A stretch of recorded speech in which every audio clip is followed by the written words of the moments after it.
আপনার বয়স যদি হয় 14 থেকে 25-এর মধ্যে, তবে এই পৃথিবীটা আপনার। 14 থেকে 25 বছর বয়সে আপনি যা চাইবেন তাই করতে পারবেন। 14 থেকে 25 বছর বয়সে জোশ তো থাকে, হুঁশ থাকে না।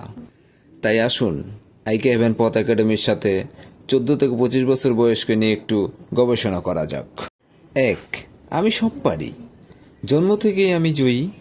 লক্ষ কোটি শুক্রাণু থেকে একটি শুক্রাণু মায়ের ডিম্বাণুর সাথে মিলিত হয়ে আমার সৃষ্টি। একটি গল্প বলি। দুই বন্ধু একটি কুয়ার পাশে খেলছিল। একজনের বয়স 15, আরেকজনের বয়স 8। হঠাৎ 15 বছরের বন্ধুটি কুয়ার মধ্যে পড়ে গেল। সে চিৎকার করে বলছে, আমাকে বাঁচাও, আমাকে বাঁচাও। 8 বছরের বন্ধু কোনো উপায় না পেয়ে কূপের পাশে রাখা বালতিটি ফেলে দিল। তারপর তাকে টেনে তুলে আনলো। তারা গ্রামে ফিরে গেল। মানুষ যখন তাদের গল্প শুনল, তারা বিশ্বাস করতে পারল না। সবাই বলল, 8 বছরের শিশু কিভাবে 15 বছরের কিশোরকে কুয়া থেকে বাঁচাবে? গ্রামের সবচেয়ে জ্ঞানী ব্যক্তিটি বলল, হ্যাঁ, সে পেরেছে, কারণ সেখানে তাকে বলার মতো কেউ ছিল না। তুমি পারবে না, তাই সে পেরেছে। মনে রাখতে হবে, নেগেটিভ কোনো কথা শোনা যাবে না। আমি পারি, আমি পারবো, এই সূত্র মাথায় রেখে সামনে এগিয়ে যেতে হবে। 2. মানুষের কথা গায়ে মাখবেন না। মনে রাখবেন, মানুষ তাকেই অপমান করে, অবজ্ঞা করে, তুচ্ছ তাচ্ছিল্য করে, যাকে সে দুর্বল মনে করে। একটা গল্প শুনুন।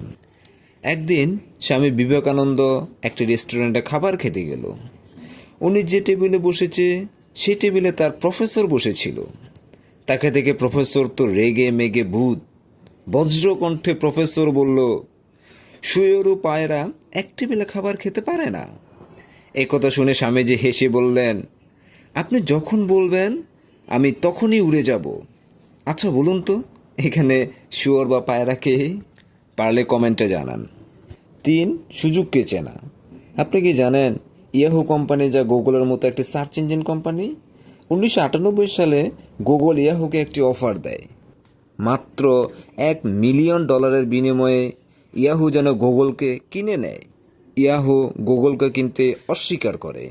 এরপর 2006 সাল, মাত্র $1 বিলিয়ন বিনিময়ে সে চাইলে ফেসবুককে কিনতে পারত, কিন্তু সে চেয়েছিল $850 মিলিয়ন বিনিময়ে কিনতে, কিন্তু ফেসবুক তাতে রাজি হয়নি। সে চেয়েছিল $1 বিলিয়ন।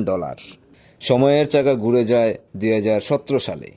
মাত্র $5 বিলিয়ন বিনিময়ে ইয়াহু নিজেকে গুগলের কাছে বিক্রি করে দেয়।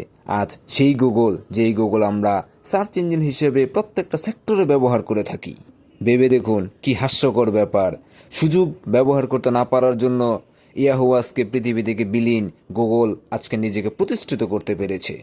4. নিজের প্রতি বিশ্বাস। যখন আমরা নিজের থেকে বুদ্ধিমান বা স্মার্ট মানুষগুলোকে দেখি, তখন আমরা ভাবি তারা আমাদের চেয়ে অনেক ভালো। এর বিপরীতে আমরা এটাও ভাবি যে আমরা তাদের চেয়ে অনেক খারাপ। আপনি যে কাজটা ভালো পারেন তা ভালো করে সমাপ্ত করেন। যা পারেন না তা শুধু করার জন্য করে যান। একটা উদাহরণ দিচ্ছি, ভালো করে বুঝুন। বিরাট কোহলি এত ভালো ক্রিকেট খেলে যে প্রতিটা মানুষ তার ক্রিকেট খেলা নিয়ে আলোচনা করে। কিন্তু আপনি কি জানেন, বিরাট কোহলি মাত্র 12 ক্লাস পর্যন্ত পড়েছে? আমির খান এত ভালো অভিনয় করে যে সবাই তার অভিনয় নিয়ে কথা বলে। কেউ এটা নিয়ে আলোচনা করে না যে আমির খান মাত্র 11 ক্লাস পর্যন্ত পড়ালেখা করেছে। কি বুঝলেন? 5. ভালো বা মন্দের নেশা। ভালো কাজ করা যেমন একটা নেশা, তেমনি মন্দ কাজ করাটাও একটা নেশা। আর তা যদি কাউকে একবার পেয়ে যায়, তবে তাকে সম্পূর্ণ ধ্বংস না করে তার পিছন ছাড়ে না। সুতরাং ভালো বা মন্দ কোনোটাই নেশায় পরিণত করা যাবে না। 6. খারাপ কথা বা কাজ করা। আপনি যে কোনো কাজ খুব সহজে শিখে নিতে পারেন, কিন্তু খুব সহজে কি ভুলে যেতে পারেন? তার চেয়ে বড় কথা, খারাপের প্রতি মানুষের আগ্রহ জন্ম থেকেই।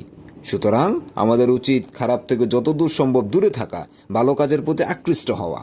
7. সবশেষে জুয়া থেকে দূরে থাকা। আইপিএল, বিপিএল, আইসিসি, ফিফা, আরও কত কি ব্যাটিং সাইটগুলো নানা প্রলোভন দেখিয়ে আপনার কাছ থেকে টাকা পয়সা হাতিয়ে নেয়। আপনি কখনো কি কাউকে দেখেছেন জুয়া খেলে বর্তমান অবস্থা থেকে ভালো অবস্থানে পৌঁছেছে?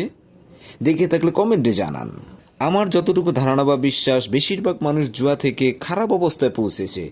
সেই জন্য আমাদেরকে জুয়া থেকে যত দূর সম্ভব দূরে থাকতে হবে। এতক্ষণ ধৈর্য সহকারে আমাদের এই ভিডিও দেখার জন্য আপনাকে অসংখ্য ধন্যবাদ। আপনি কি ওয়াক্তের নামাজ পড়েছেন? না পড়লে নামাজটি পড়ে ফেলুন।